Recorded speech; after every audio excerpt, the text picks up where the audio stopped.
Halo, assalamualaikum teman-teman. Jumpa lagi dengan kami ya, tentunya Del Bonsai dengan saya sendiri, tentunya Mas Ansari Prasetyo. Di kesempatan kali ini kita ingin belajar bersama mengupas tuntas bahan, benar-benar bahan dari dongkelan ya. Dongkelan ini dari teman-teman komunitas semua yang berkumpul di Pagupon Kreo, sama Pak Andreas, tentunya nanti dijelaskan sama Pak Andreas pembicaranya. Topiknya bahan dasar kita bisa buat bonsai seperti apa, cantiknya tuh nanti seperti apa, gerak dasarnya yang jelas tuh seperti apa. Jadi khususnya bagi pemula teman-teman, bisa kita lihat prosesnya, nanti kita pilih bahan yang benar-benar referensi ya. Mungkin bisa nanti kita bicara sama Pak Andreas sendiri dan kita belajar bersama-sama rame-rame di kesempatan sore ini di Pagupon Kreo, tempatnya Semarang Barat ya, Semarang ya Barat ya. Kita langsung aja sama Andreas. Selamat sore Pak Andreas. Selamat sore.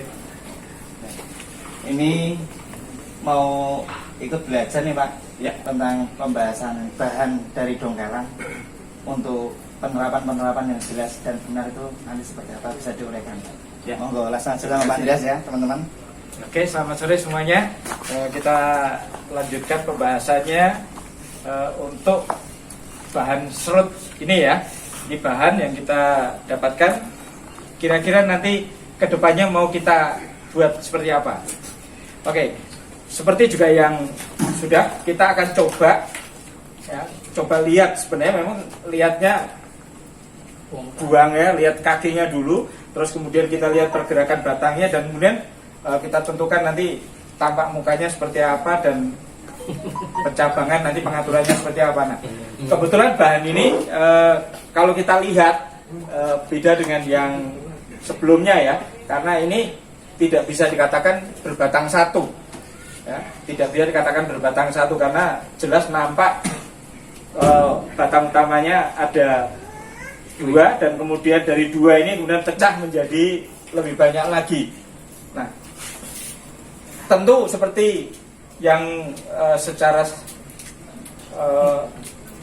kita lihat bahwa bonsai untuk menentukan konsepnya harus kita lihat dulu gerak dasarnya, yaitu ya akar dan batangnya. Nah, sekarang kita coba melihat, kita lihat apakah mana ya dari model bahan bonsai ini kemudian kita tentukan kedepannya mau kita bentuk seperti apa. Kalau tampak depannya seharusnya paling seperti ini ya. Kira-kira coba kita amatin. Kalau pilihannya ini ya, tapi coba kita lihat lagi. Ini agak sedikit menarik kasusnya karena ketika kita mendapatkan bahan di mana batangnya tidak cuma satu, maka pemikiran atau fokus kita yang pertama kali harus kita tentukan dari sekian banyak cabang mana yang kita pilih menjadi cabang yang dominan.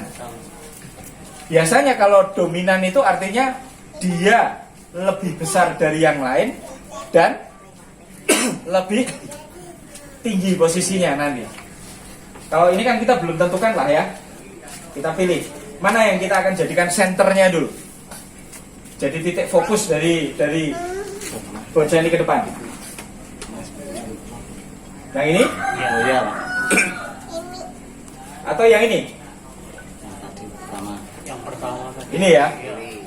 Karena dia kebetulan terletak di tengah ya, dan memang dia kalau kita hubungkan dengan batang yang utamanya, dia memang harusnya lebih besar dari yang lain. Jadi lebih tepat kita tentukan ini senternya.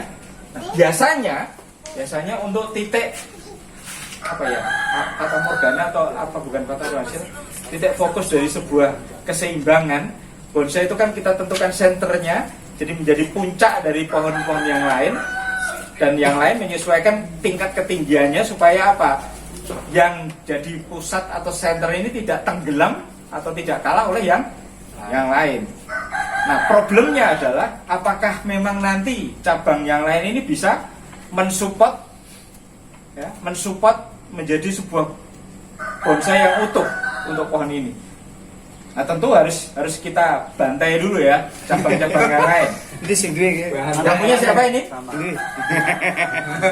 Boleh? Boleh ya. Ikhlas ya. Lah ini diajar ya. Ya diajar ini ya. Dari yang lain, dipertahankan tapi ini kita buat lebih tinggi. Jadi pembahasan selesai kan gitu kan. Minggu ini dulu panjang baru nanti kita bahas lagi. Tapi kalau ini ketinggian ini kita tentukan sekian, maka yang lain memang harus dipotong. Pasti. Ya, 100. Ini boleh kok orang. Oke, sebelum saya potong, ada komen nggak? Ketinggiannya ini dulu sudah mencukupi nggak?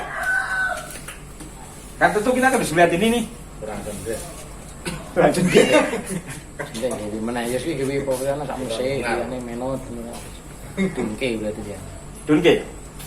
Jadi kita tentukan dulu sebelum kita potong ini untuk menyesuaikan ini kita harus benar-benar harus menentukan ini. Apakah ketinggian ini kita anggap cukup atau masih perlu kita tinggikan? Nah kalau kita tinggikan berarti nanti ini kan motongnya menyesuaikan ini ya. Iya, cukup tuh Pak. Wis cukup wis pas anu posisinya wis. Ya ke kita laju. Ini cepet lho Mas. Ada yang nanya kenapa yang sebelah sini saya potong? Supaya nanti fokus tumbuhnya di sini, supaya ini cepat besar mas. Kalau ini kita biarkan dia tumbuh di sini, yang besar nanti ininya kalah. Jadi usahakan kalau kita membuat bentuk yang baru, tumbuh ini supaya apa? Mensupport. Kalau kita biarkan dia tumbuh di sini, maka ini enggak. Dia kalah ketarik yang ini.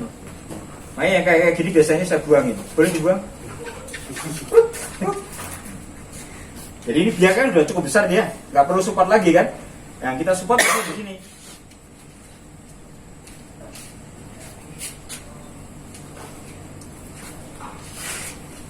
Ini kawatnya listrik yang diobong, kaku.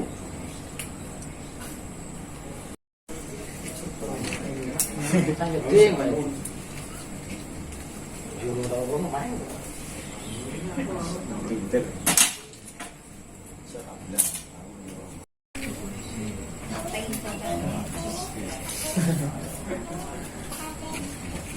Berarti ketinggiannya kita cukup ya ini ya.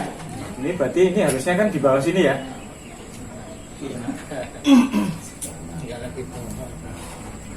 Nah, cuman nih dalam proses pemilihan ini, pilihannya kan ini ada dua ya, ada dua yang harus kita pendekin. Yang satu kebetulan sudah pendek, yang satu masih panjang. Nah pilihannya karena ini tumpuk, ya, tumpuk ya, harus dibuang salah satu. Yang pendek. Karena tumpuk, nah tumpuknya ini kan ada di belakang dan depan ya. Cenderung pilihannya mesti yang depan ya kita pertahankan. Berarti yang belakang Gila. ngomong dulu. Besar. Semen Pak yo. Ya. Kalau ini sih nggak terlalu mikir banyak ya karena ini ada.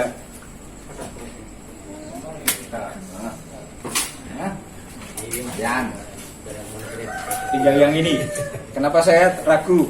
Rakno. Tunas ini begini kira ono. Tapi nek serut muga-muga tunas ya. Muga-muga tunas. Artinya untuk membuat seimbang ini segini. Yo kugen anu. Ora deloki lho ya. Ora sing matur lho ya. Hah, sip.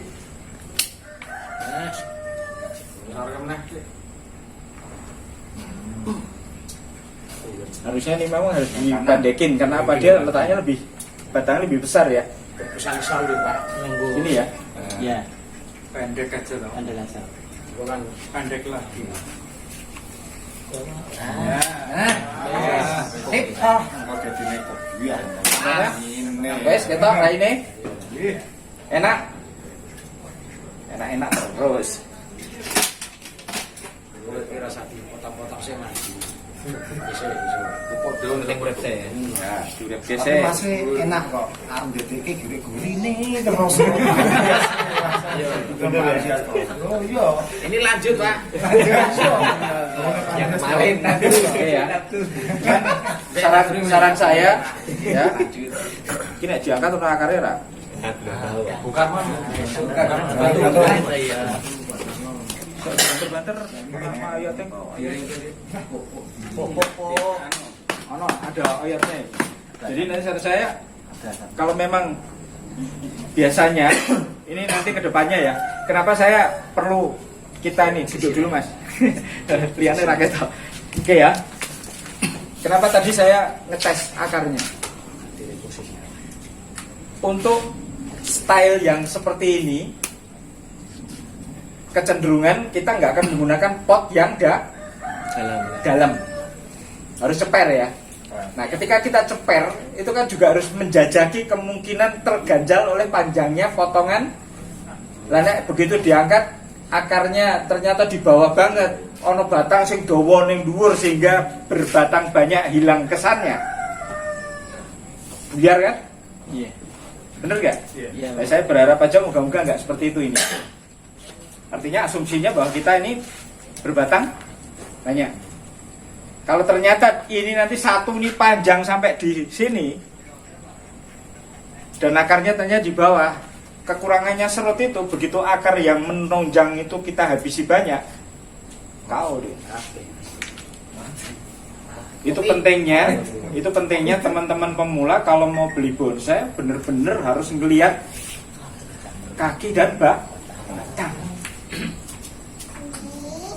Jadi baku ya untuk kepentingan sebuah bonsai itu harus dasar dulu ketimbang top atasnya. Betul. Daripada kita membahas ini dulu, memang kita harus membahas dan pertanyaan ini atau pernyataan ini sangat juga relevan ketika kita ingin membuat bonsai yang ukuran kecil.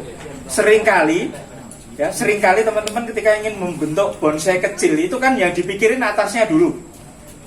Batangnya masih ya itu tadi untuk membentuk gerak dasar waktunya lebih panjang daripada ketika kita membentuk mahkota dan lain-lain. Jadi fokuskan pada gerak dasar dulu dan itu juga yang digunakan oleh para juri untuk menilai.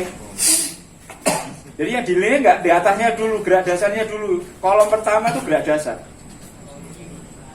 Karena gerak dasar itu yang akan menentukan bagaimana kita membuat bonsai pada tahap selanjutnya. Ini tadi asumsinya bahwa memang ini cocok untuk berbatang hanya dengan memilih fokus ini, maka gaya inilah seperti ini kita pertahankan nanti. Membesarkan ini atau tumbuh, baru nanti kita bicara penataan cabang dan rantingnya. Nanti kalau kita sudah bicara untuk ada pertanyaan enggak? Mas Engki? Belum ada ya. Jadi nanti kalau mau beli bonsai lagi, lihat kakinya. Berarti harus diakar-akar dulu. Ya mau nggak mau. Jadi kalau beli bonsai jangan beli kucing dalam karung. Bener-bener jangan seperti itu. Ya. Oke, turunkan dan kita coba. Sebentar Pak. Mau dulu. Oh gitu. Teman-teman bisa amati atau lihat setelah dikerjakan sama Pak Andreas, kita bisa amati lebih jelas dari bahan dongkalan. Tentukan bahan yang benar untuk dipilih, kakian dulu, batang, jangan mikir atas, paling tidak. Tadi uraian Pak Andreas jelas dan kita bisa lihat hasil seperti ini. Kita bisa contohkan yang sudah jadi seperti ini. Oke, cukup sekian dulu dari kami, Edel Bonsai. Salam satu hobi, salam bonsai.